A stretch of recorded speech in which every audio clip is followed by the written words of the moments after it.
స్ఫటికం నా జీవితంలో వెలుగు నింపావయా, వ్యర్థముగా ఉన్న జీవితానికి అర్థం చూపావయా. మంచిది. కూడి వచ్చిన ప్రభునామములు శుభాలు వందనాలు తెలియజేస్తున్నాను. సమయానుకూలతను బట్టి దేవుని యొక్క గ్రంథంలో నుంచి ఒక చిన్న మాటను చదువుకొని ప్రార్థన చేసుకుందాం. బైబిల్ గ్రంథంలో నుంచి అపోస్తుల కార్యములు 9వ అధ్యాయం. అపోస్తుల కార్యములు 9వ అధ్యాయం. అపోస్తుల కార్యములు 9వ అధ్యాయం. తీశారము 4-5 వచనాలు జాగ్రత్తగా చదవటానికి ప్రయాసపడదాం. అప్పుడు అతడు నేల మీద పడి, సౌలా సౌలా, నీవేలా నన్ను హింసించుచున్నావని తనతో ఒక స్వరము పలుకుట వినెను. ప్రభువా, నీవెవడవని అతడు అడుగగా ఆయన, నేను నీవు హింసించుచున్న యేసును. దేవుడి వాక్య భాగం మన మధ్యలో ఆశీర్వదించునుగాక. ఆమేన్.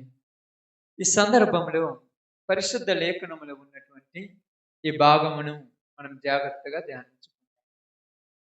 ఎలాగంటే ప్రియ సహోదరి సహోదరులారా, దేవుని యొక్క చిత్తమును బట్టి, దేవుని యొక్క ఉద్దేశమును బట్టి మనందరం కూడా కొన్ని విషయాలను జాగ్రత్తగా ఆలోచించినప్పుడు, దేవుడు ఏ ఒక్కరూ నశించుట ఇష్టం లేదని తన మనసులో అనుకొని అంతటని అందరూ మారు మనసు పొందాలని గొప్ప మనసు కలిగిన గొప్పది. ఆయనకు సాటి అయిన వాడు ఎవడు లేడు. అయితే ఇక్కడ చదవబడిన సందర్భంలో సౌలు అనేటువంటి ఒక వ్యక్తి తన జీవితంలో జరిగిన ఒక సంఘటన మనకి ఇక్కడ తెలపబడుతుంది. ఎలాగంటే మీరు బాగా అర్థం చేసుకుంటే, అక్కడ ఆలోచిస్తే, అప్పుడు అతడు నేల మీద పడి, సౌలా సౌలా, నీవేలా నన్ను హింసించుచున్నావని తనతో ఒక స్వరము పలుకుట వినెను. ఇక్కడ సౌలు నేల మీద పడ్డాడు. ఆ సందర్భం నేను వివరించాలి, అక్కడ మనకు అవసరమైనది చెప్తున్నాను. నేల మీద పడ్డాడు. నేల మీద పడిన వెంటనే అతనితో ఒక స్వరం అతనికి కనపడుతుంది. ఒక స్వరం ఏమని వినబడుతుందంటే, సౌలా సౌలా, నీవేళ నన్ను హింసించుచున్నావు. అప్పుడు అక్కడ ఆయన ఏమన్నాడంటే, అప్పుడు ప్రభువా, చూడండి, నీవెవడవని అతడు అడుగుగా ఆయన, నేను నీవు హింసించుచున్న యేసును. ఇక్కడ సౌలు ఎవరు? యేసు ప్రభువుకు తెలుసు. దేవుడికి ప్రతి ఒక్కరూ తెలుసు. అది గుర్తుపెట్టుకోండి. ప్రతి ఒక్కరంటే ఇక్కడి వరకు, ఈ పరిస్థితి వరకు సౌలు ఎలాంటి వాడు మనందరికీ తెలుసు. ఎలాంటి వాడమ్మా సౌలు? ఈ స్థితిలో, ఈ పరిస్థితిలో సౌలు ఎలాంటి వాడు? ఎలాంటి వాడంట? హింసకుడు, దూషకుడు, హానికరుడు, పాపులలో ప్రధాన పాపి. ఆయనే చెప్పుకున్నాడు. తన జీవితము ఎంత నీచమైందో తనే చెప్పుకున్నాడు. ఎందుకంటే తిమోతి రాసిన పత్రికలో మాట్లాడుతుంటాడు. కాబట్టి ఇక్కడ ప్రభు దృష్టి మంచివారి మీద ఉన్నది. అది గుర్తుపెట్టుకోవాలి మీరు. మొదట మంచివారి మీద ఉన్నది, చెడ్డవారి మీద కూడా ఉన్నది. మంచివారిని ప్రేమిస్తున్నాడు, చెడ్డవారిని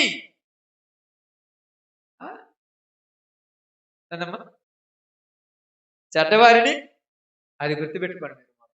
మనలాంటి వాడు కాదు దేవుడు. మనం మంచి వాళ్ళని ప్రేమిస్తాం, చెడ్డవాళ్ళని తిడతాం. అంతే కదక్క. మన ఇంట్లో 2 పిల్లలు ఉంటే ఒకడు మంచోడైతే బంగారం అంటారు, ఇంకొకటి చెడ్డోడైతే దరిద్రుడు అంటారు. కానీ దేవుడు అట్టటోడా?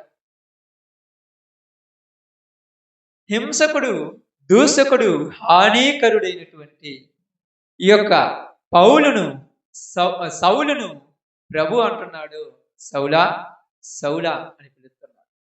మనం ఏమని పిలుస్తాం అక్క?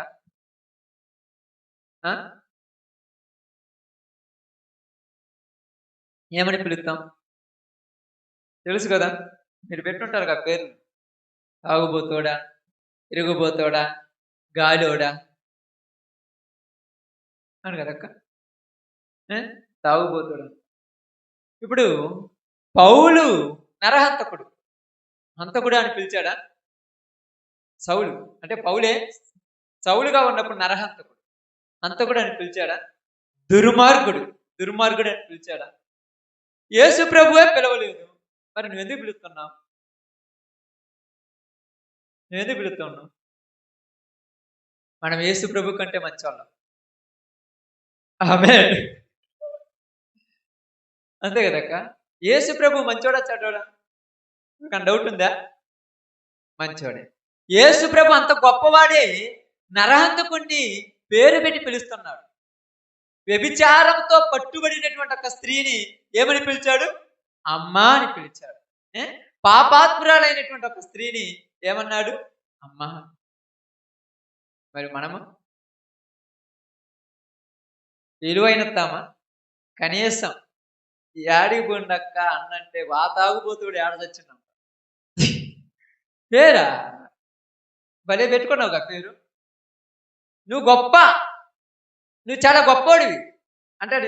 ఇట్టటోడు ఈ గాలిలోడు నాకు పుట్టకుండా బాగున్నాను అంటే నువ్వేం పెద్ద మంచోడివా అంటే ఎందుకు చెప్తున్నానంటే, ఇక్కడ మీకు చెప్పాల్సిన ఒక విషయం ఏంటంటే, యేసు ప్రభు ఎలా బతకాలో నేర్పిస్తున్నాడు మనుషులకి. మనకు తెలియదు బతకటం అక్క, అమ్మా మనకు తెలియదు బతకటం. నిజంగా చెప్తున్నాను, మాకు తెలుసు అనుకుంటారు. మనకి ఎవరికి తెలియదు బతకటం. ఎందుకు బతకలేదంటే, బతుకుతున్నాం.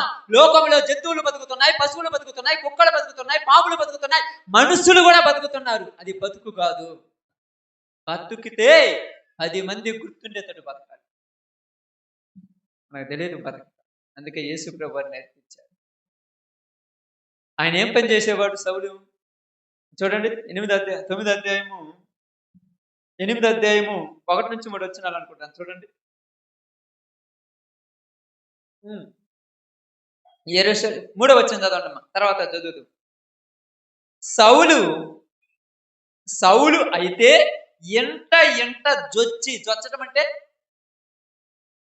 తలుపు నెట్టుకొని పోతున్నాడు సొంతిల్లులాగా. ఎంటెంట జొచ్చి పురుషులను స్త్రీలను ఈడ్చుకొని పోయి చెరసాలలో వేయించి, చాలు తర్వాత అవసరమైనప్పుడు చదివేస్తాలి, మొత్తం చదవాలి. ఇంటింటిలోనికి వెళ్తున్నాడు. నీ ఇంట్లోకి రావాలంటే నువ్వు తలుపేసి పెడతా, వాసన వస్తుంది, బయట బా, నువ్వు రానియవు. దేవుడు మాత్రము ప్రేమించేవాడు. దేవుడు ప్రేమించేవాడు. నిజంగా ఈ మాట చదువు ఉదయకాలం నేను లేచినట్లనే బైబిల్ చదువుతూ ఉంటాను. నాకు చాలాసార్లు నేను బైబిల్ చదవటానికి ఎప్పుడైతే తగ్గిపోతానో అప్పుడు నా మనసు డిస్టర్బ్ అయిపోతుంది. నా మనసు వరకు నేను చెప్తున్నాను. మధ్యకాలంలో కొంచెం నేను అటు ఇటు ఇబ్బందుల వల్ల కొద్దిగా బైబిల్ చదవటం తగ్గించాను. కాబట్టి తర్వాత మరలా బైబిల్ చదువుతూ ఉన్నాను. ఉదయం చదివినప్పుడు నాకు రోజు కొత్తగా ఆలోచన వస్తుంది. అసలు సౌలుని యేసు ప్రభు పేరు పెట్టి పిలవాల్సిన అవసరం ఏముంది? ఎక్కడ పోయినా చూడండి మీరు, పేరు పెట్టే పిలిచాడు, కానీ ఎట్టాటి పేర్లతో పిలిచినట్టు యేసు ప్రభు కనపడలేదు. కొన్ని పరిస్థితుల్లో కొన్ని స్థితులను బట్టి వాటి గురించి నేను మాట్లాడు. ఇక్కడ ఏమన్నాడంటే, దేవుడి దృష్టి ప్రతి వాళ్ళ మీద ఉన్నది. ఇక్కడ మళ్ళా మీకు డౌట్ రావచ్చు, ఏ రోజు ఏమన్నాడు? నక్క అన్నాడు. మరి చిత్తులు మరి నక్క అన్నాడు కదంటే, అక్కడ ఏ రోజుకి ఎన్నిసార్లు హెచ్చరించినా కూడా లెక్క లేకుండా చేశాడు కాబట్టి చెప్పాల్సి వచ్చింది. ఏ రోజు ఎవరు? రాజు. ఇంకా ఎవరికైనా గుర్తుందా? ధర్మశాస్త్రము సున్నితముగా ఎరిగినవాడు, యూదుడు అన్ని ఎరిగినవాడు, కానీ చేసే పని ఇప్పుడు ఇలాంటి వాణ్ణి కాబట్టి పేరు పెట్టి పిలవాలి. అట్లాంటి పేరు ఒకసారి పెట్టాడు. అక్కడ కూడా ఎక్కడేం మాట్లాడే. అందుకని ఇక్కడ ఏమన్నాడంటే, సౌలా సౌలా నీవేళ నన్ను హింసించుచున్నావు.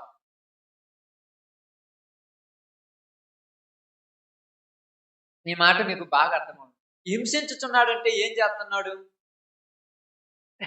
ఏం చేస్తున్నాడమ్మా? అది ఏం చేస్తున్నాడు? హింసించుతున్నాడు అంటే ఇళ్లలోనికి వచ్చి ఈడ్చుకొని వచ్చి చెరసాల్లో వేయిస్తున్నాడు. అది హింస అంటే. నువ్వు పనికి పోకుండా ప్రార్థన పోయి ఇంట్లో కూర్చుంటే ఎన్ని రోజులు తెచ్చిపెట్టాలి వీళ్ళకి అనేది హింస కాదు. అది హింస అనుకుంటారా? ఇదే హింస అనుకుంటే మరి అదే ఎప్పుడైనా ఒక మాట అంటే ఈ హింసకు తట్టుకోలేను నేను అంటాం. ఇది హింస? ఇది హింస కాదు, కొంచెమే. అక్కడ పౌలు హింసించింది హింస.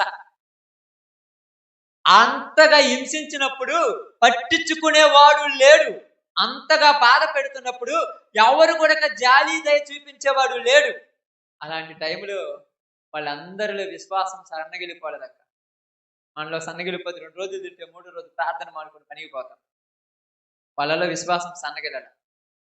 కొడుతున్నారు, తిడుతున్నారు, ఈడ్చుకుపోతున్నారు, జైళ్ళల్లో పెడుతున్నారు, నోటి మీద ముఖం మీద ఉమ్మేస్తున్నారు, రాళ్లతో కొట్టి చంపేస్తున్నారు. కానీ విశ్వాసం మాత్రము తగ్గల. ఎందుకు తగ్గలేదంటే వాళ్ళు దేవుని పెట్టారు. ఇప్పుడు వీళ్ళ స్థితిని చూసి దేవుడే దిగొచ్చారు. ఎలాగా? మనిషిగానా? ఇది మనిషిగా వచ్చిన సందర్భమా? మనిషిగా వచ్చి లోకములో మరణమును జయించి తిరిగి వెళ్ళిన తర్వాత మరలా యేసు ప్రభువారు కనపడ్డాడు. పౌలు గారికి దర్శనం ద్వారా ఏమన్నాడంటే, సౌలా సౌలా నీవేళ నన్ను హింసిస్తున్నావు. అప్పుడు ఆయన అన్నాడు, నువ్వెవడివి ప్రభువా? నాకు నువ్వెవరు అర్థం కావట్లా. ఎందుకు అర్థం కావట్లా?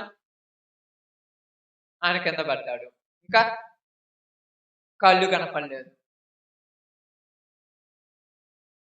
ఎందుకంటే అసలు ఈ ప్రాంతాలలో నేను ఎట్టాటోనో అందరికీ తెలుసు. నన్ను ఇంతగా ప్రేమగా పిలుస్తున్నాడంటే అసలు ఆయన ఎవరు? అర్థమైందా? ప్రేమగా పిలుస్తున్నాడంటే ఊరేనా? నేను ఇప్పుడు పోయేదేం మంచి పనికా? జనాలను ఈడ్చుకొని చంపేయడానికి పోతున్నా. నన్ను ఇంత ప్రేమగా పిలుస్తున్నాడంటే ఆయన ఎవడు? నువ్వు ఎవడివి ప్రభువా అని అడగగానే ఆయన ఏమంటున్నాడంటే, నీవు హింసించుచున్న యేసును. ఎవరు నేను? నీవు హింసించుచున్న నేను నిన్నెప్పుడు హింసించాను? అది ఇక్కడ మన పాయింట్. నేను నిన్నెప్పుడు హింసించాను? ఏ రోజైనా నేను తిట్టానా? ఏ రోజైనా నిన్ను కొట్టానా? ఏ రోజైనా నిన్ను ఒక మాట అయినా అన్నానా? నిన్నేం అనలేదే. అప్పుడప్పుడు మీకు ఆలోచన వస్తుండదు కదక్క. చాలా మంది ఏమంటారు తెలుసా? ఏమంటారు చెప్పండి? చాలా మంది అన్నారు కదా ప్రార్థనకు వచ్చిన వాళ్ళు. ఏమంటారు తెలుసా? ఏమంటారు చెప్పండి? ఎప్పుడన్నా అన్నారా? నేను చెప్పిన తర్వాత కరెక్ట్ అంటే యేసు ప్రభు మంచోడే గాని ఇప్పుడు పొయ్యే వాళ్ళనంటే ఎవరినన్నట్టు? వీళ్ళకి తెలియదు పాప, పిచ్చోళ్ళ తెలియదుగా. పౌలు అంటున్నాడు, సౌలు అంటున్నాడు, నేను నిన్నెప్పుడు హింసించానయ్యా? ఏ రోజు నిన్ను కొట్టానా? ఏ రోజు నిన్ను తిట్టానా? ఏ రోజైనా నీ మీద ఒక మాట అన్నానా? మరి నన్ను హింసిస్తున్నానంటున్నావేంది? నన్ను హింసిస్తున్నానంటున్నావేంది? ఈ నా బిడ్డలలో ఎవరినన్నా నన్ను అన్నట్టే.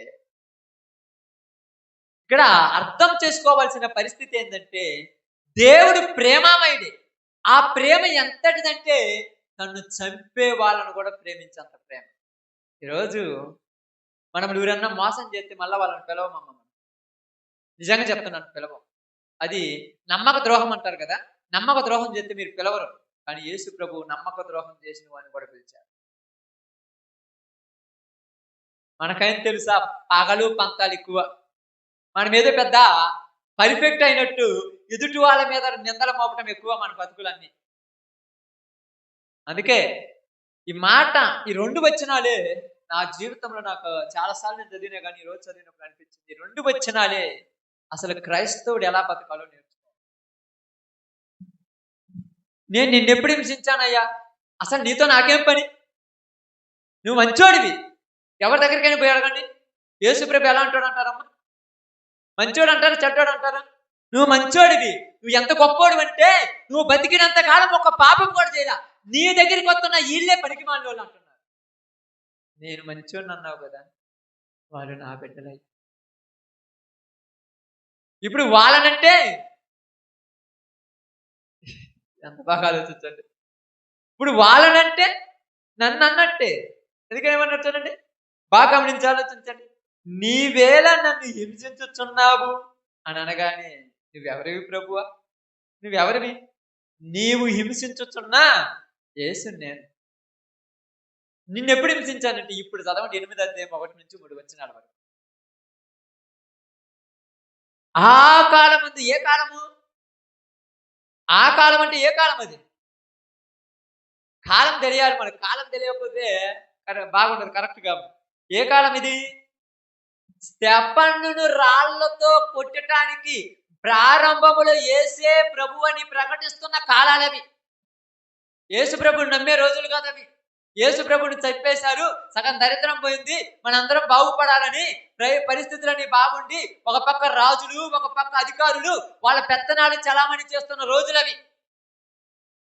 ఆ కాలంలో ఈ పౌలు గారు వెళ్ళి, అయ్యా ఈ పని నాకు ఇష్టమైందే. ఏ పని? ఏ పని? క్రైస్తవులను, యేసు ప్రభువుని నమ్మిన వాళ్ళని తిట్టడం నాకు కూడా ఇష్టమే, నాకు కూడా ఆ పని అప్పగించండి, ఏం చేస్తాను. వాళ్ళందరూ ఏం చేస్తున్నారు తెలుసా? అధికారులు జీతాలు ఇచ్చి మరీ పంపిస్తున్నారు జనాలు. ఏమిచ్చి? నెలకింత. నీ పని ఏంది? వీళ్ళ పని ఏంది? ప్రార్థనకి వెళ్ళే వాళ్ళని తిట్టడమే వాళ్ళ పని. వాళ్ళ పని అదే. మళ్ళీ వాళ్ళ పని ఏంది? ఎవరైనా ప్రార్థన పోయి మర్చిపోయి నోరు జారి ఒక మాట వచ్చింది అనుకో, రాకుండా ఉంటుందని నేను చెప్పనమ్మా. మనం భూమి మీద బతుకుతున్నాం కాబట్టి నోరు జారి ఒక మాట వచ్చింది అనుకో, ఆ మాటను 10 మందిలో సాటింపేయటం వాళ్ళ పని. ఇప్పుడు వీళ్ళకి జీతాలు మరి ఇస్తున్నారు. అప్పుడప్పుడు మీకు తెలుసో తెలియదు, ఆ దినాలలో రాజు ఈయనకు జీతం ఇచ్చి ఈయన పంపించాడు అక్కడ. ఈ రోజులలో అలాగ జీతాలు ఇచ్చి తిట్టించే వాళ్ళు కోపాలలో ఉన్నారు. ఏం జీతాలు ఇస్తున్నారంటే మీకే తెలిసే. ఆ రోజుకి ఈ రోజుకి తేడా లేదు. అప్పుడే హింసలు ఎక్కువ, ఇప్పుడు తక్కువ. ఇప్పుడు తిట్టడమే. ఎందుక తిట్టడమే, కొట్టే హక్కు లేదు. మళ్ళా వచ్చి చెయ్యేసిన వరకు అంతా మారిపోద్ది. తిట్టడమే. ఎవరు ఒక 150 ఇస్తే దాంతో మంది దాకా వచ్చి పక్కన పడి తిడతా ఉంటాడు. వాడు రెచ్చగొట్టి, వాడు జీతం ఇస్తున్నాడు, ఇటు వచ్చి తిట్టిపోతున్నాడు. కానీ ఆ రోజు జీతం ఇచ్చినప్పుడు అధికారం కూడా ఉన్నది, చంపేసి అడిగేవాళ్ళు. ఆ రోజులయ్యి. ఇప్పుడు ఏం జరిగిందంటే, ఆ కాలం ఏ కాలము? సంఘమును, యేసు ప్రభువుని నమ్మిన వారిని హింసించే ఆ కాలమందు యెరూషలేములోని సంఘమునకు. దేనికంటమ్మా? సంఘము. సంఘం అంటే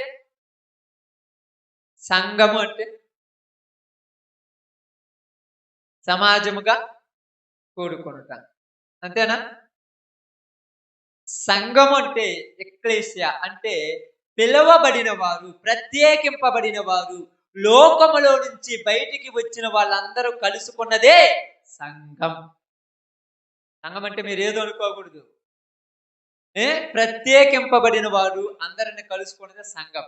కాబట్టి ఈ సంఘము ఆదివారము ఒక సమాజముగా కూడుకోవటానికి ఏర్పరచుకున్నదే చర్చి.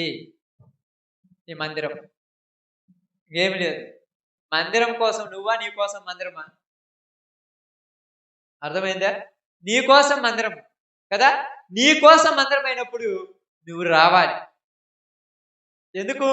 సమాజం మొత్తము కూడుకొని మేము అక్కడ దేవుని గురించి మాట్లాడుకోవటానికి వెళ్ళాలి. అంటే చర్చికి కంపల్సరీ రావాలని కాదు, కానీ నువ్వు సంఘములోకి చేర్చబడ్డావు కాబట్టి వచ్చేస్తాం అంతే. అప్పుడప్పుడు గ్రూపులు కొన్ని మీటింగ్లు పెడుతుంటారు. కంపల్సరీ రావాలంటారు. నేను రానంటే నిన్ను గ్రూపులు ఎవరు చేరమనరు? హైదరాబాద్లో ఉన్నా రావాల్సిందే, అమెరికాలో ఉన్నా రావాల్సిందే. వాళ్ళు ఏమంటారు తెలుసా? మాకు కుదరదు. కుదరనప్పుడు ఊరు చేరమన్నారు నిన్ను. నీకు కుదరకపోతే నువ్వు చేరొద్దు, కుదిరితేనే చేరాలి. అలాగే ఇది ఒక సమాజం.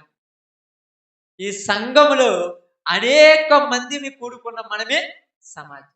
దేవాలయం అంటే ఏంటిది? అనేకమైన దేవాలయాలు ఇక్కడ కలిసి ఒక సమాజంగా ఏర్పడతాం. మనమే దేవాలయం. మీకు తెలుసో తెలియదు? కొరింథీయులకు రాసిన మొదటి పత్రిక 3వ అధ్యాయము, 3వ అధ్యాయం అనుకుంటాను, చూద్దాం. కొరింథీయులకు రాసిన మొదటి పత్రిక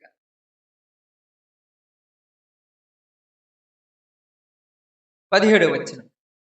3:17. 16 చదవండి.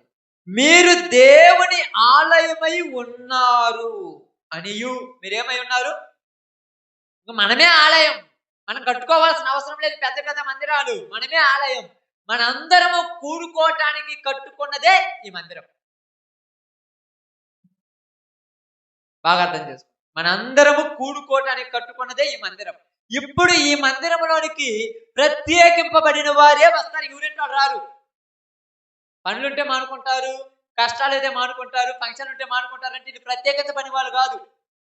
వాళ్ళ గురించి మనకి ఇప్పుడు మాట్లాడట్లా. ఇప్పుడు ఈ సంఘములోనికి చేర్చబడినటువంటి మన అందరము కూడా యేసు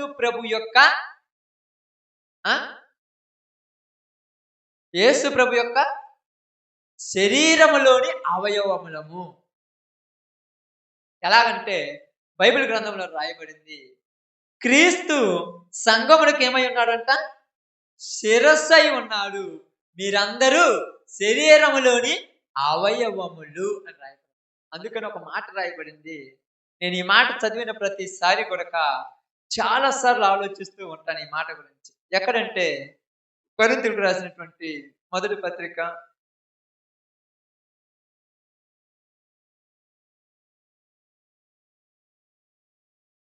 7వ చూద్దాము.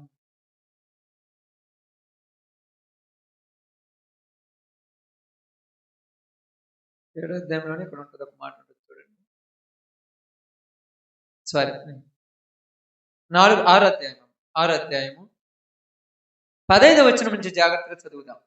15 నుంచి జాగ్రత్తగా చదవాలి. మీకు చాలా జాగ్రత్తగా చెప్తున్నాను. మీ దేహములు క్రీస్తునకు అవయవములపై ఉన్నావని మీరు ఎరుగరా.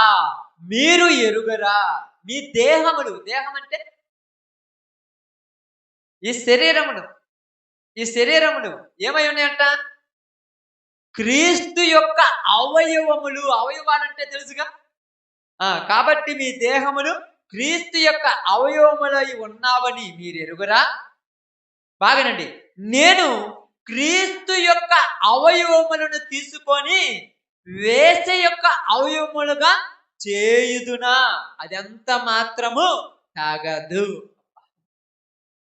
ఇది విలువగా చూసుకునేటువంటిదమ్మ. నీ దేహం నా దేహం, నీ దేహాన్ని నువ్వు, నా దేహాన్ని నేను విలువగా చూసుకోవాలి. ఎందుకంటే ఇదేంటిదంట? క్రీస్తు యొక్క అవయవం. ఈ అవయవాన్ని ఎంత జాగ్రత్తగా చూసుకోవాలంటే, నేను చెప్తాను చాలాసార్లు. నేను అప్పుడప్పుడు చాలా మంది ఏమంటారు తెలుసా? పెద్ద పరిష్కారు దేహాల గురించి. ఎక్కడ పడతాడా చినిగిపోయిన ఇస్తలాగా వేసే పని అవుతుంటారు.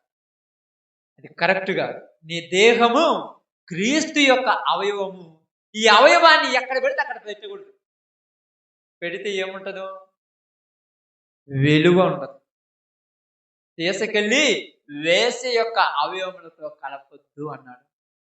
అందుకని చాలా జాగ్రత్తగా ఈ మాట నేను అప్పుడప్పుడు మీరు చూసినప్పుడు, ఈ మాట మీకు అప్పుడప్పుడు మీరు చదువుకున్నప్పుడు కూడా చెప్తుంటాను. మన శరీరమునకు మనము ఎప్పుడు కూడా హాని చేసుకోకూడదు. అప్పుడప్పుడు ఆత్మహత్య చేసుకుంటారు కొంతమంది పిరుకోలు. ఏదో కష్టాలు వచ్చాయని సాచిపోతారు. ఎవరు చావమన్నారంటే ఈ బాధలు తట్టుకోలేక చచ్చిపోయానంటారు. ఈ దేహం నీది కాదు.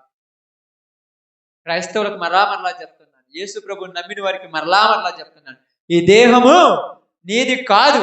ఇది విలువ పెట్టి యేసు ప్రభు కొనుక్కొని తన అవయవములో ఒక అవయవముగా మనం చేసుకున్నాం. ఇప్పుడు బాగానండి, ఇప్పుడు మనము ఎవరమంట? ఈ దేహాలు ఎవరంట? క్రీస్తు అవయవములో ఒక అవయవం ఇది. అందరికి అర్థమవుతుందమ్మా? అవయవంలో ఒక అవయవం. ఇప్పుడు అవయవాలన్నీ ఏకమవుతాయా, వేరు వేరుగా ఉంటాయా? ఏకమవుతాయి. ఒక పని చేయాలంటే బాగా ఆలోచించండి. అవయవాలను ఒక పని చేయాలంటే ఏకమవుతాయిగా. కుడి కన్ను చూస్తానంటే ఎడం కన్ను నొత్తంటదా? మీరు ఎప్పుడైనా అన్నం తినేటప్పుడు చెయ్యి అన్నం మొత్తం తీసుకుంటే నోరు నేను తెరుచుకొని అంటదా? ఎందుకందు? ఆ బాగా ఆలోచించాలి. ఎందుకందు అది చెప్తే మీరు ముగిసి ముందుకు పోదాం. ఆకలి అవుతుంది, అంతేనా? కడుపు పిలుస్తుంది, నాకు ఆకలి అవుతుంది ఆకలి అవుతుంది అని కడుపు పిలుస్తుంటే చెయ్యి పోయి అన్నం దగ్గరకుంటే నోరు తెరుచుకోండి అన్నది అనుకోండి, ఏడా అన్నం లోపల పోకపోతే ఒక్క 2 గంటల తర్వాత నీరసం వచ్చేస్తుంది. నీరసం వచ్చిందంటే నోటికి కూడా నీరసమే. ఇది బాగా గుర్తుపెట్టుకోండి. అవయవము ఏది కూడా సహకరించలేదు అనుకో, ఈ శరీరం మొత్తం ఏమవుద్ది? నీరసం అయిపోయి. అందుకని అప్పుడప్పుడు చెప్తుంటాను, బలహీనులైన వారు బలపరచండి అని చెప్తుంటాను బైబిల్ గ్రంథం. మనలో బలహీనులైన వారు ఉన్నారు అనుకోండి, బలపరచండి. ఎందుకంటే నీరసం తగ్గాలిగా. అప్పుడప్పుడు చాలా మంది చెప్తుంటారు, బాగలేని అన్నారు అనుకోండి, కాయల పళ్ళు తెచ్చుకొని తినమ్మా. కాయలు తినబుద్ధి కాలేదంటే ఇబ్బతం చేసుకొని తిను.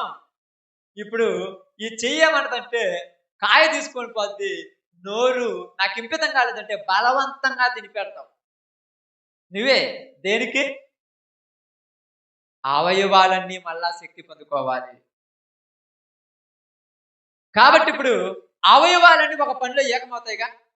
పాయింట్లోకి రావాలి మనం. ఇప్పుడు అవయవాలన్నీ ఒక పనిలో ఏకమవుతాయిగా. ఇప్పుడు ఈ అవయవాలన్నీ ఏమై ఉన్నాయంట? ఏమై ఉన్నాయంట? అవి ఏమైనాయి? ఏకమే కాదనట. ఈ అవయవాలన్నీ ఏమైనాయి? శరీరముగా మారాయి. ఒకే శరీరం, 2 శరీరాలు లేవు మళ్ళా. ఒకే శరీరం. ఆ శరీరమే క్రీస్తు శరీరము. ఆ శరీరమునికి ఏమని పేరు? సంఘము. ఎఫెసీయులకు రాసిన పత్రిక చూడండి కావాలంటే, 1వ అధ్యాయం 22, 23 వచ్చినారు. ఎఫెసీయులకు రాసిన పత్రిక 1వ అధ్యాయం 22, 23 చదవండి అమ్మా. మరియు సమస్తమును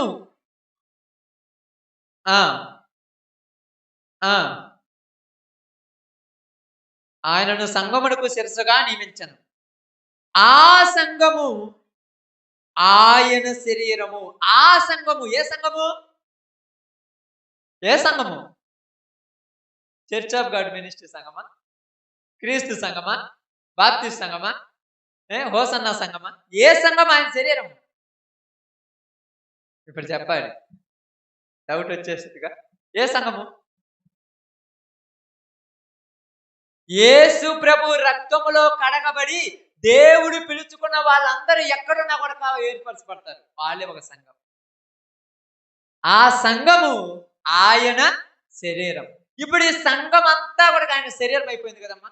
ఇప్పుడు శరీరం మొత్తము ఒకటిగా ఉంటుందా, 2గా ఉంటుందని చెప్పారు? ఒకటిగా ఉంటుంది. ఇప్పుడు శరీరం ఒకటిగా ఉన్నది. ఈ శరీరానికి హెడ్ ఎవరు? తల ఏంటిది? శిరస్సు. తల. ఈ తల ఎవరంట? ఈ తల ఎవరమ్మా? క్రీస్తు. మీ అందరికి గుర్తుంది కదా. ఇప్పుడు ఈ క్రీస్తు హింసకుడు, దూషకుడు, హానికరుడు అయినటువంటి సౌలును తాగుబోతుడు, తిరుగుబోతుడు అని పిలుస్తున్నాడా? పిలుస్తున్నాడా? ఇప్పుడు పలకే దేవుడు, పిలిచే దేవుడు యేసు. అదే పిలిచేదంటే ఏంటిది? శరీరంలో ఉన్నటువంటి ఏం పిలుస్తుంది? నోరు. ఈ నోటిలో ఏముంది? నాలుక. ఆ నాలుకలో నుంచి స్వరపేటక లోపల ఉంటుంది. ఆ లోపల నుంచి అంటే లోపల ఎక్కడి నుంచి వస్తుంది పేరు పిలవటానికి? ఎక్కడి నుంచే మాట్లాడడం. చాలా మంది ఏమంటారు తెలుసా? పైన కాదు, లోపల హృదయంలో నుంచి మాట వస్తుంది. ఇప్పుడు లోపల నుంచి మాట వచ్చినప్పుడు ఇవన్నీ కూడా సమర్థిస్తాయిగా. 2 రకాలుగా ఏమన్నా ఉంటారా? పైకి ఒకలాగా, లోపల ఒకలాగా. యేసు ప్రభువే హింసకుడు, దూషకుడు, హానికరుడు, పనికి మాలిన వాడైనటువంటి ఒక వ్యక్తిని సౌలా అని పిలుస్తున్నాడు. ఇప్పుడు ఆయన శరీరంలోని అవయవాలమే కదా. పక్క అవయవాలు ఏమన్నా? ఆ శరీరంలోని అవయవాలే కదా, ఆ శరీరానికి సంబంధించిన వాళ్ళమే కదా. ఇప్పుడు ఈ శరీరంలో ఉన్న అవయవాలన్నీ కూడా ఈయన పిలిచిన పిలుపును ఒప్పుకోవాలా, ఒప్పుకోకూడదా? ఒప్పుకోవాలనా? ఒప్పుకోవాలనా? కరెక్ట్గా ఒప్పుకోవాలనా? ఒప్పుకున్నప్పుడు ఎలా ఉంటది? ఎలా ఉంటది? ప్రేమ బాగా వినండి. ఎలా ఉంటదంటే, ప్రేమ ఎదుటివాడిని పాపములో నుంచి పాపములో నుంచి విడిపించి, మరణములో నుంచి తప్పించి, పరలోకానికి అంటే సంఘములోనికి చేర్చుతుంది. అది గుర్తుపెట్టుకోవాలి మీరు. చాలా మంది కొంతమంది ఎందుకు అట్లా అంటున్నాం? ఎందుకమ్మా? మనం అంత నీతి కలిగిన బతుకులా? ఎవరైనా చెప్పండి. వేశ్య అయిన పాపాత్మురాలను చూసి ఇది పాపాత్మురాలే, అబ్బో వీళ్ళందరూ పెద్ద బతి పనులేమో, వీళ్ళందరూ పెద్ద నీతిమంతులా? నిజంగా చెప్పండి, నాకు అర్థం కాలేదు. తప్పు అనేది మానవ సహజం, చేస్తారు. నేను కాదనట్లేదు, మానవ సహజం చేస్తారు. చేసిన వాణ్ణి సమర్థించమని చెప్పట్లా, ప్రేమతో పక్కకు లాగమని చెప్పాలి. తప్పును సమర్థించడం వేరు, తప్పు చేసిన వాళ్ళని ప్రేమించడం చాలా కష్టం. నీకు జరిగితే తెలుస్తుంది. అర్థమైందక్క? నీకు జరిగితే తెలుస్తుంది. నాకు జరిగింది కాదు, యేసు ప్రభుకే జరిగితే యేసు ప్రభువే ప్రేమించాడు. యోధా, నువ్వు పోయి నువ్వు పని కానీ అయ్యా అన్నాడు, అనలేదా? మనమేమంటాం? అల్లుడుగో వాడే గోతులు దిగుడు, వాడితో కొద్ది జాగ్రత్త. నువ్వేం గోతులు దోవా? వాడు గోతులో దిగేది, నువ్వు బావిలో దవ్వుతావు. వాడు దవ్వేది గోతులు, నువ్వు బావిలో దవ్వుతావు. నీకు అర్థం కాలా? ఎందుకు చెప్తున్నానంటే, ఇక్కడ సంఘము అను ఆయన శరీరంలో నువ్వు చేర్చబడితే పాపులను ప్రేమించే బాధ్యత నీ మీద ఉంది. నేను ప్రేమిస్తున్నానంటే నీ ప్రేమ క్రియారూపంగా ఉండాలి. ఇక్కడ క్రియలతో కలిగిన ప్రేమ ఉండాలి. ఎందుకంటే ఒక పాపిని తన మరణం నుండి తప్పించాలంటే వారిని ప్రేమించాలి. ఒక కళ్ళు తెరుచుకొని గంట దూరం ఉండండి. మీరు అందరూ కళ్ళు మూసుకోవద్దు దయచేసి. కళ్ళు అస్సలు ముయ్యొద్దు, కళ్ళు తెరుచుకొని ఉండండి. నిద్రపోయినా కూడా కళ్ళు తెరుచుకొని నిద్ర. జోక్ కాదు, సీరియస్. కళ్ళు అస్సలు ముయ్యకుండా కళ్ళు తెరుచుకొని ఇదిగో ఈ ఎర్రగొడ్డ వైపు చూస్తే ఉండండి. నిద్ర వచ్చినా కూడా అట్నే కళ్ళు తెరుచుకొని నిద్రపోండి, తప్పేం లేదు. కానీ కళ్ళు తెరుచుకొని, కళ్ళు అసలు ముయ్యు. ఎందుకంటే మీరు వాక్యం వినకపోతే ఎన్ని సంవత్సరాలు ఉన్నా కూడా అట్నే ఉంది. ఇప్పుడు చూడండి, సంఘము అను ఆయన శరీరంలో నువ్వు చేర్చబడి ఇప్పుడు ఆయన నిన్నేం నేర్పిస్తున్నాడంటే, ఇదిగో మీరు అన్నాడు. బాగానండి, మీరు మీ ఇరుగు పొరుగు వారితో ప్రేమతో ఉన్నప్పుడు వాళ్ళు మిమ్మల్ని హింసించినప్పుడు నిన్ను కాదు హింసించేది, నన్ను. మీరు అందరూ అనుకోవచ్చు, ఎవరు చెప్పారయ్యా? మీకు మోసం చేసిన వాళ్ళ దగ్గర పోయి ఈరోజు సువార్త చెప్పగలరా? మీరు మిమ్మల్ని పిలవని వాళ్ళ దగ్గర పోయి ఎవరన్నా మేము దేవుని వాక్యం చెప్పి రాగలరా మీ చేతనైతే? ఎందుకని? ఎందుకు చెప్పరు చెప్పండి? ముందు మనం పిలవమాలి. మనం అనుకుంటాము, మీరు ఎప్పుడైనా బాగా ఆలోచించండి. లబ్బరపాలు తెలుసు అందరికీ, పాలు మీద కోపంతో గోడ కొడతారు, అదేమవుద్ది? ఎన్ని కొత్తదా రాదా? మనం ఏమనుకుంటున్నామే, వాళ్ళు మంచోళ్ళు కాదు, వాళ్ళు మంచోళ్ళు కాదు, వాళ్ళు కాదు మంచోళ్ళు, ముందు నువ్వు మంచోళ్ళు కాదు. అది నేను అదే చెప్తాను. నాకు చెడిపోయిన వాళ్ళు, నా కళ తాగుబోతులు ఉన్నప్పుడు నేను ప్రేమతో పండయ్య అని చెప్తున్నాను, ప్రేమతో పిలుస్తుంటాను. అట్ట కాదయ్య, ఇట్ట కాదయ్యా. మీరు అనొచ్చు, ఇసుకు రాదంటే, ఇసుక్కుంటే ఒక రోజుతో పోయేది తీసుకుందాం, ఒక పూటతో బతక. మీ ఇళ్లలో కానీ, మీ కుటుంబాల్లో కానీ, మీ గ్రామాల్లో కానీ చేస్తున్న పనుల మీద మీకు కోపం వస్తుంది. ఒక్క రోజుతో ఇసుక్కుంటే వాళ్ళు పోయే పని అయితే ఒక్క రోజు తీసుకుందాం వారు ఎలాగుంటుంది తెలుసా? ఎలాగుంటుంది చెప్పండి, మీకు అందరికి అర్థం కావాలంటే ఎలా ఉంటుంది? నువ్వు ఎంతగా ఓర్చుకుంటావో అంత ఎక్కువగా నేను ఏం చేస్తుంటారు, అది గుర్తుపెట్టుకోండి. బైబిల్ గ్రంథంలో శోధనలు ఎవరికి తెప్పుతున్నట్టు యేసు ప్రభువారు? ఎవరికి? ఆయన ప్రేమించిన వాళ్ళకే దిక్కుతాడంట. నాకే ఎందుకు కష్టాలంటే నువ్వంటే ఆయనకి ఇష్టం కాబట్టి. నువ్వంటే ప్రేమ. అందుకే నీకు తెలుసో తెలియదు, ఇంటి బీరువా తాళాలు ఎవరికిస్తారు? ప్రేమ కలిగిన వాళ్ళకి ఇస్తారు. బీరువా తాళాలు తీసుకోవటం ఈ దగ్గర పెట్టుకోవటం ఈజీ అనుకున్నారక్క. ఒక్కసారి పోయి వాళ్ళని అడగండి, ఎంత టెన్షనో తెలుసా? ఈ పక్క నుంచి ఒకడు వచ్చి ఒక 100 అడుగుతాడు, వాడికి ఇయ్యాలి. ఈ పక్క నుంచి ఒకడు వచ్చి ఒక 500 అడుగుతాడు, ఇయ్యాలి. ఈ పక్క నుంచి ఒకడు వచ్చి 2000 అడుగుతాడు, ఇయ్యాలి. సాయంత్రం ఏక మళ్ళీ మొత్తం లెక్క చెప్పాలి. అప్పుడు అంటూ నా వల్ల కాదు, ఇదిగో నీ దగ్గర ఉంచుకో. బాగా అర్థమవుతుందా?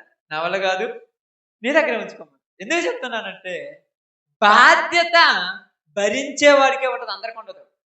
ఎవరు నెత్తినట్టు వాళ్ళ నెత్తిన బరువు పెట్టరు తెలుసా? ప్రేమ కలిగిన వాళ్ళ నెత్తినే బరువు పెడతారు.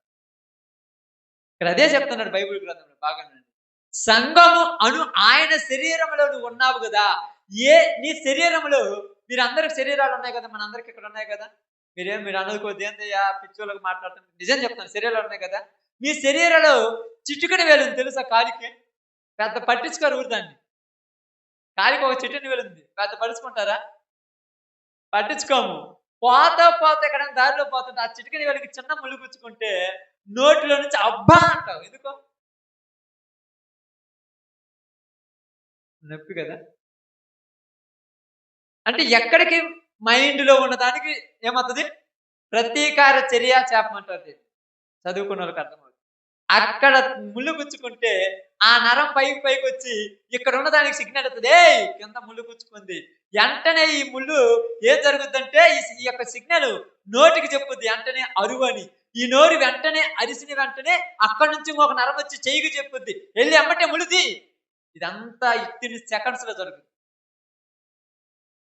సంఘంలో కూడా అట్నే జరగాలి.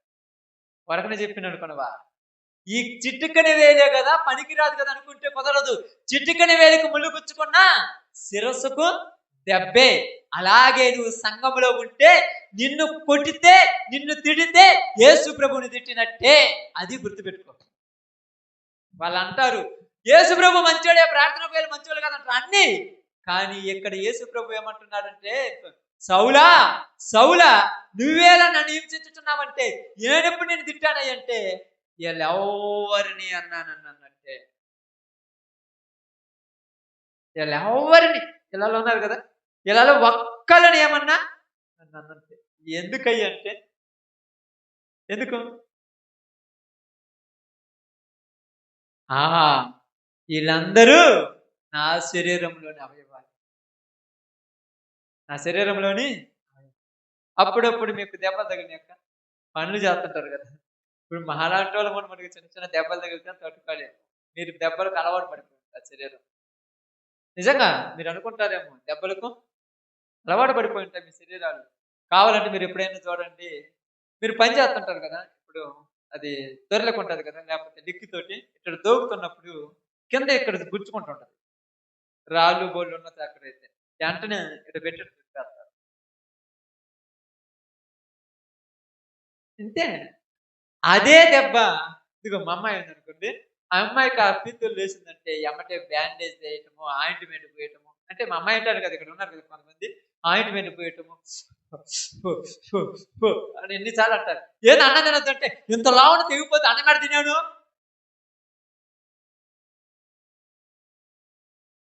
అంటే శరీరం అలవాటు పడని కొన్ని ఉంటాయి, అలవాటు పని ఉంటాయి. కాబట్టి ఇక్కడ భారమంతా ఎవరిది?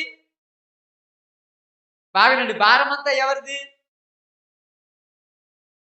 పాదముల మీద ఉంది భారమంతా. శిరస్సుకు కాదనంటే క్రీస్తుగా పాదం, ఈ పాదాలు పనికిరావు మనకి తెలుసు కదమ్మా. మీరు ఎప్పుడైనా చూడండి, మీరు ఆలోచించండి, ఇక్కడ మీరు అందరూ ఉండండి, జుట్టు బాగా వేసుకుంటారు, కొప్పు కానీ జడ కానీ మంచిగా అలంకరించుకుంటారు, ముఖం ఫ్రీగా అంటే బాగా రెడీ చేసుకుంటారు, పెదాలు కానీ చెవులు కానీ ఇవన్నీ బాగా శరీరాన్ని బాగా అలంకరించుకుంటారు. అసలు పాదాలు తొలిపాను పోతరా? కూర కడుక్కుంటున్నాం కదా, పోతున్నాం కదా అంటారు కదా.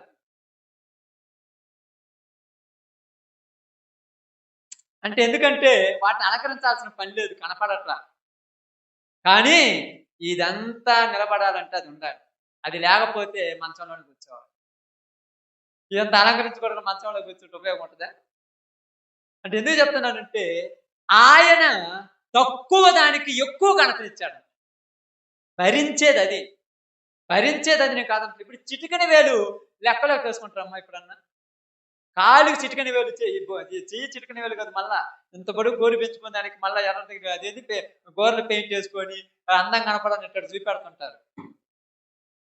అవును మరి. తెలియదా మీకు ఇంకా? కదా! నేను ఒక నైస్‌గా గోడల మీద కూడా డిజైన్ ఏసేవాళ్ళు ఉన్నారు. అంటే నేను కాదని తప్పు అనట్లేదు, నిజమేది. కానీ కాళ్ళ వేళ్ళను పట్టించుకోము. కానీ శరీరం పట్టించుకుంటది అదంతా. మైండ్ ఉంది చూడు. ఆ మైండ్ ప్రతి దాన్ని పట్టించుకుంటది. చిన్న అది పల్లేరుగాయ ముళ్ళు అంటారు కదక్క. ఆ పల్లేరుగాయ ముళ్ళు ఆ కిందున్న చిటికెన వేలికి చిటికెమని గుచ్చుకోగానే ఇక్కడి నుంచి ఈ చేతి దగ్గరకు పోయి అది తీసేయమని. ఎందుకయ్యా తీసేస్తున్నావు? నీది కాదంటే అది నా శరీరమే. ఎవరి శరీరము? అందుకనే ప్రభు అంటున్నాడు, ఎలాంటి వారైనా నేను ఏర్పరచుకున్నాను కాబట్టి వాళ్ళు నా శరీరంలో అవయవాలే. వాళ్ళకి దెబ్బ తగిలితే నాకు తగిలినట్టే. మీరు ఎప్పుడైనా చూడండి, నొప్పి లేస్తుంటది. ఎక్కడ? కాలి చిటికెన వేలు దగ్గర. నొప్పి లేసినప్పుడు అరిసేది ఊరు. నొప్పి లేస్తుంది అక్కడే, అరిసేది ఊరు. ఇప్పుడు మొత్తం ఏం చేద్ది? ఈ చెయ్యి, ఈ నోరు ఇవన్నీ కూడా దానికి ఎంత పని చేస్తాయంటే, ఒక చెయ్యి పోయి ఆయింట్మెంట్ తెచ్చి పోయటము, ఇంకొకటి పోయి ఇంకొకటి తెచ్చి పోయటము, ఒకటి పోయి ఫ్యాన్ వేయటము, ఇంకొకటి అది మొత్తం ఇవన్నీ దాన్ని చూడు ఎంత జాగ్రత్తగా చూసుకుంటాయో. ఎంత జాగ్రత్తగా చూసుకుంటాయంటే ఏ మాత్రం మిస్టేక్ అయితే అది ఉండదు. అది నాలో నుంచి పోతే నాకు కొరతే కదా. కొరతే కదా. ఆ కొరత నా శరీరంలో ఉండకూడదు కాబట్టి నేను ప్రతి దానిని జాగ్రత్తగా చూసుకుంటాను. ఆఫ్టర్ మట్టితో ఉన్నటువంటి ఈ దేహంలో ఉన్న మన అవయవాలని మనం ఎంత జాగ్రత్తగా చూసుకుంటున్నప్పుడు సంగముగా మార్చబడిన యేసు ప్రభు యొక్క శరీరంలోని అవయవాలైన మనవలని ఆయన ఎంత జాగ్రత్తగా చూసుకుంటాడు. ఎంత జాగ్రత్తగా చూసుకుంటాడు చెప్పండి. ఎక్కడన్నా పోగొడతారా? ఎప్పుడన్నా ఏదైనా ఎప్పుడైనా పోగొట్టారా? అందుకని ఇక్కడ ఏమన్నారు తెలుసా? సంఘము అను ఆయన శరీరము. సంఘం అంటే కావాలంటే కొలసీలకు రాసిన పత్రిక 1:28 కూడా చూడండి.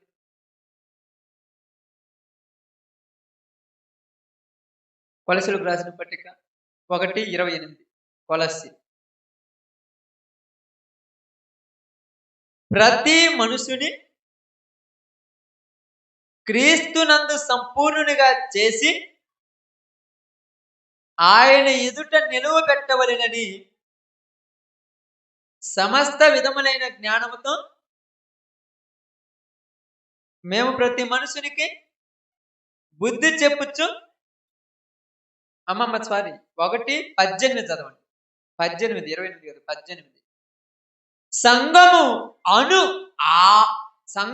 అను శరీరమునకు ఆయనే శిరస్సు.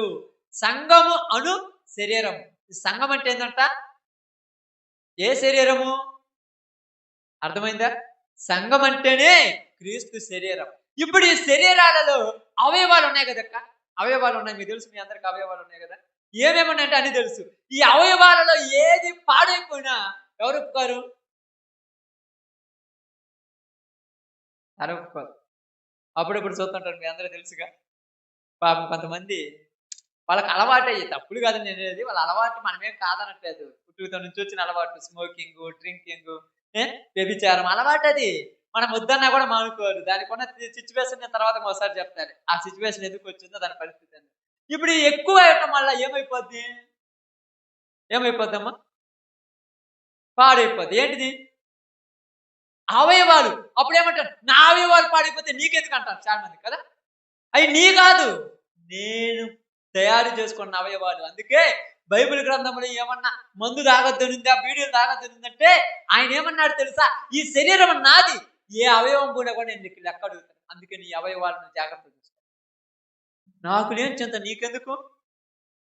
అప్పుడప్పుడు చాలా మంది అంటారు కదా, నాకు లేని చింత నీకెందుకు? నీకు నాకు కాదు, మనందరి మీద ఆయనకుంది చింత. మనందరి మీద ఆయనకుంది చింత. ఎందుకంటే ఏ ఒక్కటి రాలిపోయినా కూడా మీకు నచ్చుదక్క. ఇప్పుడు మీరందరూ ఉన్నారు కదా, మీ అందరికీ బాగా గమనించండి. మీరందరూ ఉన్నారు కదా, మీ అందరికీ అన్ని అవయవాలు కరెక్ట్‌గా ఉండాలి పాపం. ఇప్పుడు నాలాగా ఇదిగో ఈ జుట్టు మొత్తం రాలిపోతుంది అనుకోండి. రాలిపోతుంటే ఇప్పుడు టెన్షన్ పడతారు కదా మీరు. టెన్షన్ పడతారు కదమ్మా. జుట్టు రాలిపోతుంది, జుట్టు రాలిపోతుంది, జుట్టు రాలిపోతుంది. ఎందుకు? నాది కదా. నాకు రాలిపోతే బాగుండదు కదా. అది లేకపోతే నేను ఏమవుతాను? బాగా కనపడను కదా. అది ఉంటే బాగుండే. ఇప్పుడు దానికోసం నేను ఎంతో చేసుకుంటాను.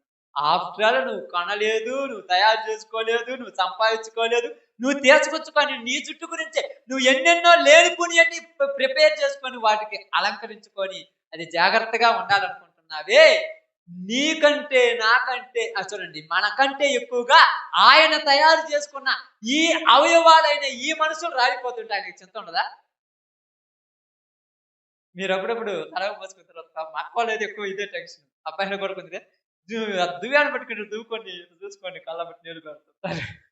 మొత్తం పోతుంది. నీ చేతిలో ఉండేదైతే నువ్వు జాగ్రత్త చూసుకుంటాడు తెలుసా. ఆఫ్టర్ నేను చెప్తున్నా చూడండి, నీ వెంట్రుకలు అంటే ఈ జుట్టు మీద నీకు ఇంత టెన్షన్ ఉన్నప్పుడు, ఇప్పుడు ఆయన జుట్టు కంటే విలువైనటువంటి ఆయన శరీరంలో అవయవాలైనటువంటి ఈ మనుషుల మీద ఆయనకి చింత ఉండదా? అందుకని చెప్తున్నాడు, అమ్మా మీరు చూడండి, మార్కు సువార్త 15 అధ్యాయం 16 అధ్యాయం 15 వచ్చిన చూడండి. 15, 16, 15, 16 సరగా. అదేనమ్మా. ఎన్నో వచ్చిన ఎన్నో అధ్యాయమ్మా? 16, 15, 16, 15, 17, 16, 15. మరియు మీరు సర్వలోకమునికెళ్ళి సర్వ సృష్టికి సువార్త ఎవరే చెప్తున్నాడు? ఎవరే చెప్తున్నాడమ్మా? ఇప్పుడు చెప్పాలి, ఎవరే చెప్తున్నారు? మీరు చెప్పేస్తే బాగుంటుంది. అంతేనా? అంతేనా? ఎవరే చెప్తున్నారు అక్క? చిటికని వేలుకు ముళ్ళు గుచ్చుకుంటే ఈ శిరస్సు ఉన్న చూడండి, చేతికి చెప్తుంది పోయి తీయండి, చేతికి చెప్తుంది. ఈ చెయ్యి పోయి ముళ్ళు తీయాలా తీయకూడదా? నేను నీ మీద అలిగాను, అంతే నన్ను ముడుచుకుంది అనుకో, ఎట్టడు చెప్పండి అక్క, ముడుచుకోదా? ఎప్పుడన్నా ప్రయత్నించండి, ఒకసారి ట్రై చేసి చూడండి. ట్రై చేసి చూడండి, ఎప్పుడైనా ట్రై చేయండి. మీరు ఒకసారి ట్రై చేసిరా? రేపు ఒకసారి బై మిస్టేక్లు ట్రై చేయండి, చూద్దాం. మీరు పని చేస్తున్నప్పుడు ఆటోమేటిక్గా మునిపించుకుని, కానీ నీకు తెలియదు, అసలు నీకు కూడా తెలియదు, కట్టుకుని పోయి తీసారు. అది ఎంత టైంలో జరుగుద్ది? కన్ను మూసి కన్ను తెరిచిలోపు జరిగిపోతుంది అంత. నీకు కూడా తెలియదు. ఎందుకు చెప్తున్నాడంటే శిరస్సు ఊరికి చెప్పిందమ్మా, చేతికి చెప్పింది, చెయ్యి పోయి కాలికొండ ముళ్ళు తీసి. ఓకే, ఇది అందరికన్నా ఇది కరెక్ట్గా, ఇది నిజమేగా, ఇది అబద్ధం కాదుగా. అదేవిధంగా శిరస్సు అయిన క్రీస్తు చెయ్యి అయినా నీకు చెప్పాడు,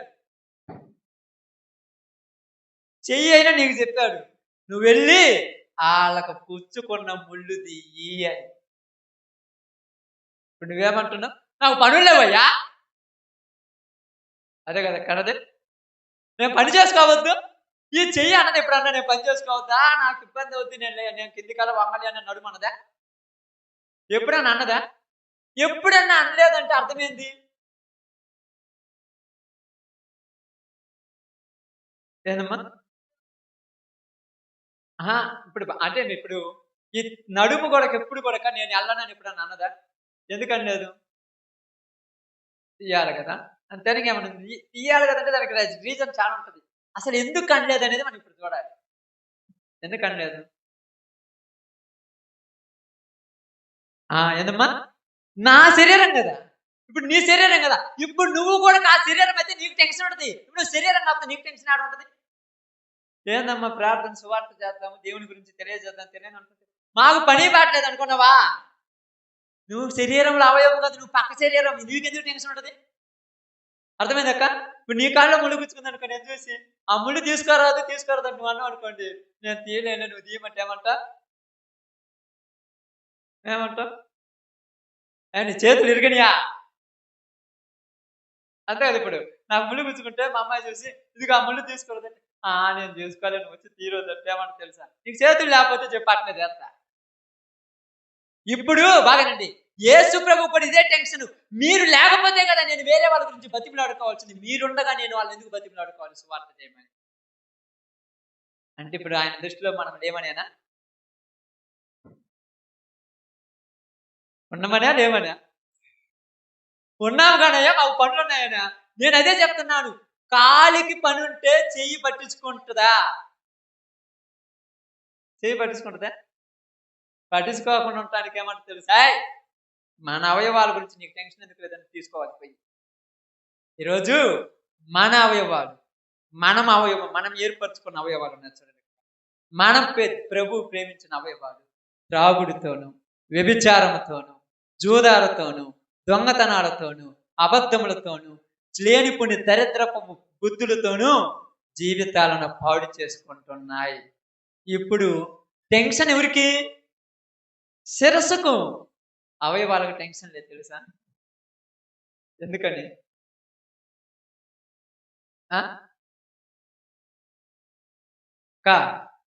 బాక్స్ కూడా మీకోసం పెట్టింది, రేపు 2 పెడతాను.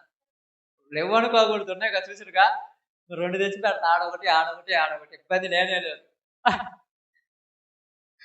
అస్సలు టెన్షన్ పడను, ఎందుకంటే దేవుడి దయ వల్ల చాలా ఉంటాయి. తలా ఒకటి ఆడొకటి కిటికీకి ఒకటి వచ్చి తగిలేస్తా, అప్పుడు చూద్దాం మళ్ళా.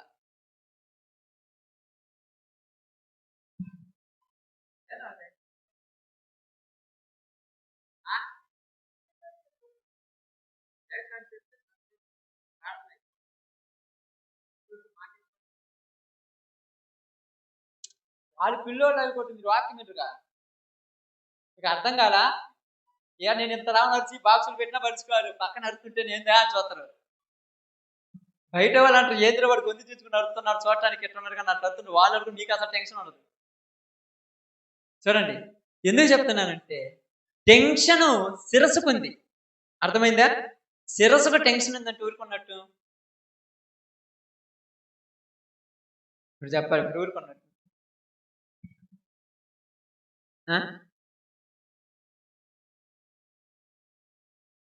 చెప్పండి. శరీరానికి కూడా ఉన్నట్టే, అది గుర్తుపెట్టుకోండి. ఇంటి నుంచి మీ పిల్లోడు బయటకు వెళ్ళారు, నైటు 10 ఊరో ఉన్నారని తీసుకురాని పోయారు, బండి వేసుకుపోయారు. ఆ బండికి వస్తుంటే లైట్ ఆగిపోయింది. ఇప్పుడు ఫోన్ చేసి లైట్ ఆగిపోయింది మా, నేను వస్తున్నానంటే జాగ్రత్త రాయ నిదానంగా.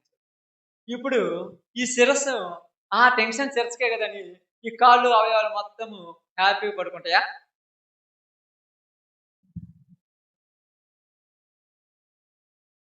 ఏది పదార్థంగా దిక్కుని అంటే నీకు లేదు టెన్షన్, నా కాళ్ళు ఒక దిక్కు నిలబడట్లా. కూకుంటాడు, లేస్తుంటావు, నిద్రపోవాలనుకుంటూ దుప్పటి కప్పుకుంటూ లేస్తుంటూ ఇంటికి వచ్చేదాకా అది చెప్పేది కాదు. ఆఫ్టర్ ఆల్ నీకు శిరస్సుకు టెన్షన్ ఉంటే శరీరం మొత్తం ఎందుకంటే, మనందరము క్రీస్తు శరీరంలోని అవయవాలు.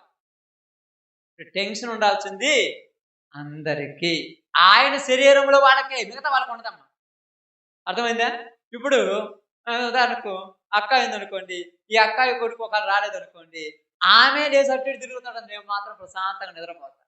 అప్పుడు అటు వచ్చి అసలు నీకు ఎట్లా నిద్ర పడుతుంది? పడుకున్నప్పుడు నీకైతే నాకేమి? అదే కదమ్మా, అది బాగలేంది నీకు, నేను ఇంట్లో మొత్తం నీకు కాపలా కూకోవాలా? అసలు నేను బాగా లేకపోతే నీకు ఎట్లా నిద్ర పట్టింది? నీకోసం కూకుంటాడా? నీ శరీరం అయితే కూర్చోవాలి, నీ శరీరం కాదుగా. ఈరోజు చెడిపోవటానికి రెడీ అయిన సమాజం రెడీ అయిపోయింది, బాగుపడే వాళ్ళు ఒక్కరు లేరు అనుకుంటున్నారు. కానీ యేసు ప్రభు సౌలుని పిలిచాడు. వాక్యం నుండి సబ్జెక్ట్ మళ్ళా ఈ దినాలలో మీరు పోగొట్టుకుంటే మళ్ళా రాదు. యేసు ప్రభు సౌలుని ప్రేమతో పిలిచాడు, సౌలా సౌలా. ఈరోజు నువ్వు ప్రేమతో పిలవాలి, నశించిపోతావు. నీకు పనులు ఉండొచ్చు, నీకు బాటలు ఉండొచ్చు, నేను కాదనట్లేదు. కానీ ఇంతకు మించిన పని ఉందంటే నువ్వు శరీరంలో నుంచి పక్కకి వెళ్ళిపోయావని అర్థం. శరీరంలో నుంచి పక్కకు పోతే ఎట్లా ఉండదక్క చెప్పండి?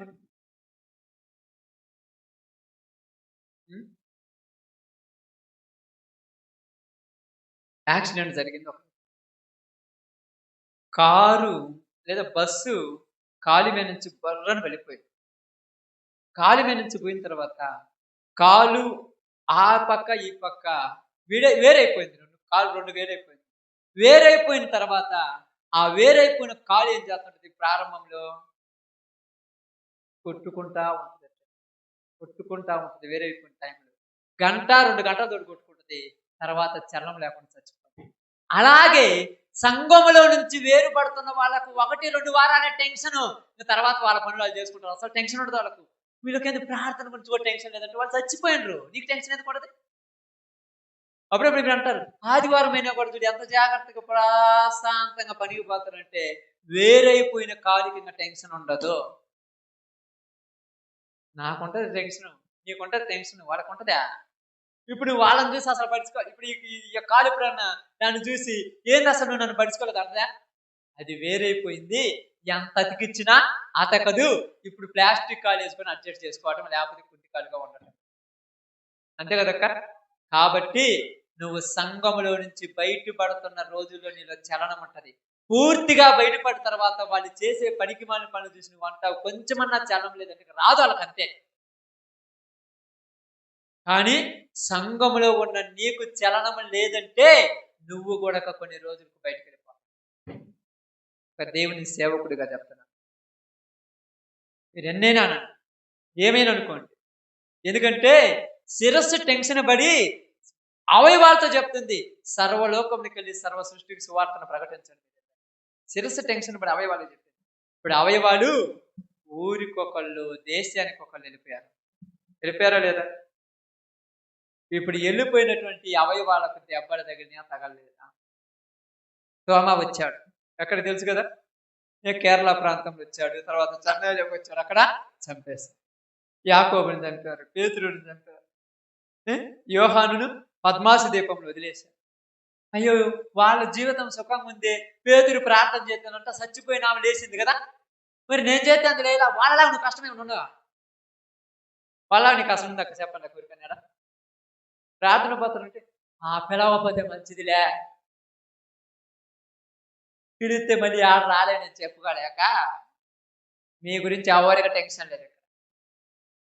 యేసు ప్రభువుకి ఏముంది, ఆయన టెన్షన్ పెట్టి మాలో టెన్షన్ పెడతాడు అప్పుడప్పుడు. అందుకే మాకు అనిపించింది వీళ్ళు కూడా దేవుని సువార్త కోసం ముందుకు వెళ్ళిపోతే బాగుంది అనిపిస్తుంది. అంటే ఇప్పుడు చేయాలనుకుంటుందిగా, ఏళ్ళు పోయి పల్లెరుగా చేద్దామని అనుకుంటుందిగా, అలాగని అనుకుంటున్నాం. అనుకున్నంత మాత్రాన ఆ కాలు అసలు నేను తీపిస్తాను అన్నవాడికి ఏం చేస్తారక్క? ఇప్పుడు చూసారా మీరు? అప్పుడప్పుడు ముళ్ళులు గుచ్చుకుంటాయి కదక్క, ఈ చేయితో పోయి కొంచుతుంటారట, ఆ కాలు నాకు ఎనికి లాక్కుంటే ఈ చేయి నువ్వు తీసుకోదు పో, అదే లోపల ఉంటే నువ్వే కాలు కోసేస్తావు.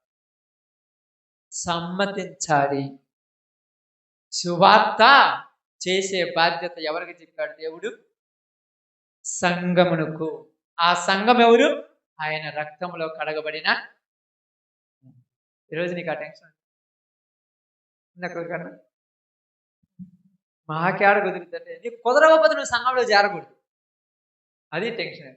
పిల్లల గురించి, పెద్దోళ్ళు ఉన్నారు, పొలాలు ఉన్నాయి, ఆస్తులు ఉన్నాయి, అంతస్తులు ఉన్నాయి, ఏవి కూడా ఇక్కడ పడుచుకోడు, అసలు పడుచుకోరు. ఆయన టెన్షన్ అంతా ఒకటే, ఏంటిది? నశించిన దానిని వెదికి రక్షించటమే ఆయన. ఈరోజు నువ్వు వెదికి రక్షిస్తున్నా, ఆలోచించు. వెతుకుతున్నావా? పోతా అప్పుడప్పుడు పోతారు కదా పొలాలకు, అప్పసం పోతాడులే, ఏదో ఆ యొక్క చీరకు కొంగులు 5 రూపాయల పిల్ల కట్టుకుంటారు. పోతే అన్న పడిపోద్ది, మళ్ళా ఆ కిలోమీటర్ దూరం చనిపోతావు. ఏడపోయిందో చూద్దాము. 5 రూపాయల పిల్ల కోసమా ఒక అనపడుద్దేమో, ఆఫ్టర్ 5 రూపాయల పిల్ల కోసమే పని మానుకొని మళ్ళా వెనక్కి వచ్చావే, ఆత్మల కోసం నీ తపని. ఈరోజు మనం సువార్తకు వెళ్తుంటాం, చూస్తుంటారు కదా, చాలా మంది అంటారు, ఏంటి బ్రదరు మీరు ఎక్కడికి పోయినా కూడా అంటే నేను ఒకటే చెప్తాను, నశించిన దానిని వెతికి రక్షించే బాధ్యత. అందుకని ఎక్కడ సువార్త లేదు అక్కడికి వెళ్ళిపోవాలి. కుప్పలు జనాలు కూర్చోరు, జనాలు లేని చోట వెళ్ళి సువార్త చెప్పి జనాలకు అక్కడ దేవుని రాజ్యంలోనికి చేర్చి వెళ్ళటం మన పని. అప్పుడు కొత్తగా పోయినప్పుడు దెబ్బలు బాగుంటాయి, తిడుతుంటారు, ఇట్లా అంటుంటారు, అయ్యి అంటారు. అనుభవించేవాడికి దెబ్బలు, అనుభవించినవాడికి ఏమి. అందుకని ఇక్కడ ఎందుకయ్యా మీకు ఇంత చింత అంటే చాలా మంది అంటారు, మీకేమి లేకుండా ఏమి లాభం లేకుండా ఎందుకు చేస్తారంటే ఇదొక బాధ్యత. దీన్ని లాభం చూసుకొని చేసేది కాదు, బాధ్యత. అంతే కదా. ఈ చేతికి లాభం ఉంటే నేను పోయి ముడి తెస్తా, నాకు లాభం ఉంటే నేను ముడి తెస్తానని ఇప్పుడు అన్నదా. బాధ్యత మీ అందరి మీద దేవుడు నాకు పెట్టిన బాధ్యత. అందుకే మీరు నశించి నాశనానికి వెళ్ళిపోతున్నారని దేవుడు మాకు చెప్పి ఉన్నాడు కనుక మేము చూస్తూ ఊరుకోలేక దేవుడు మా జీవితంలో మాకు అనుగ్రహించిన ఒక బాధ్యతను బట్టి మేమేం చేస్తున్నాం తెలుసా, మీ జీవితాలను మేము మారమని నువ్వు అనుకున్నా, దేవుడు చెప్పాడు మారేంత వరకు. అప్పుడప్పుడు మీరు చూస్తారు కదా, నీళ్ళ బొట్టుకులు కూడా ఒకదాని తర్వాత తెస్తే రాయి ఏమవుద్ది, కరిగిపోద్ది. రాయైనా కరిగి. కాబట్టి చెయ్యటం చేతగాక మనం వాళ్ళు మారలేదని చెప్తున్నారు. మీ ఇంట్లో వాళ్ళకైనా చెప్పడం చేత కాదు, చెబుతున్నామా ఈ రోజు ఏం చెప్తున్నారు, గట్టిగా 4 రోజులు చెబితే 5 రోజులు తిడతారు ఖచ్చితంగా. ఆ తిట్టిన దాన్ని పట్టుకుంటారు కానీ చెప్పిన దాన్ని పట్టుకోరు.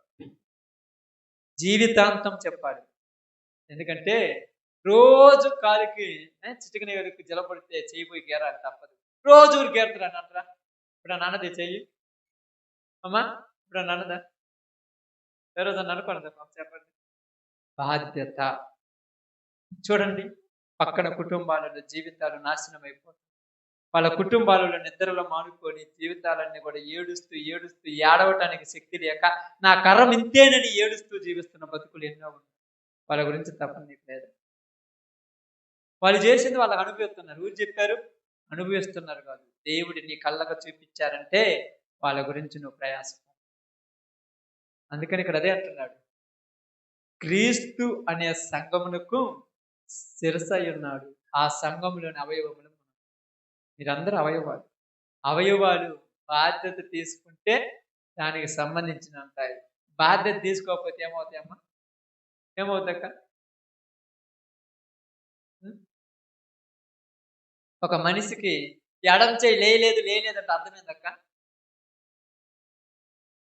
ఆమె పడిపోయింది, పక్షవాతం అంటారు. అలాగనే ఎంతమంది జీవితాల్లో చలనం లేదు. ఎందుకు పక్షవాతం అంటారు, ఆ అవయవాల్లోనికి ఏమి ప్రసరించదు. ఈరోజు నీలో నాలో ఆయన శరీరం రక్తం ప్రసరించకపోతే మనం కూడా పక్షవాతం వచ్చిన చెయ్యి, పక్షవాతం వచ్చిన కాదు ఎట్టుంటది, లాక్కొని పోతుంటారు, తీడ్చుకోకపోతుంటారు. అలాగే వీళ్ళని కూడా ఏం చేయాలి, మీరు బలవంతంగా లాక్కోరు. వస్తాలే వద్దురా రా, అంత బలవంతంగా ఎందుకు బిక్కొని వస్తున్నారంటే అది రావాలా, అతుక్కుంది కాబట్టి ఏం చేస్తావు అక్క, అతుక్కుంది కాబట్టి తప్పక లాక్కొని రావాలి. మిడిపోతే లాక్కొని రావుగా. అతుక్కున్నది అంటే ఈరోజు మీ అందరికీ చెప్తున్నాను, ఆయన రక్తము ఆయన శరీరాన్ని మీరు తీసుకుంటున్నారు కాబట్టి మీలో అది అయితే మీలో చలనం ఉంటుంది. అది లేకపోతే చలనం లేదంటే పట్టించుకోలేదంటే ఏ చింత మీకు ఉండదు. కాబట్టి మీ అందరికి కూడా తెలియజేసిన ఒక మాట ఏంటంటే, మిగతాది కంటిన్యూ రేపు వారం చెప్తాను. ఎందుకంటే ఛాలెంజింగ్గా 2.5-3 గంటల సబ్జెక్ట్ ఉంది, రేపు వారం చెప్తాను. కాబట్టి మనందరం కూడా ఈ దినాన బాధ్యత కలిగి జీవిద్దాం. ఆ బాధ్యత శరీరం మొత్తానికి ఉన్నది. నువ్వు శరీరంలో అవయవమేక నీకున్నది, నువ్వు చేయకపోతే రేపు దేవుడు నిన్ను లెక్కడు. ఓకే, అందరు తల వంచండి.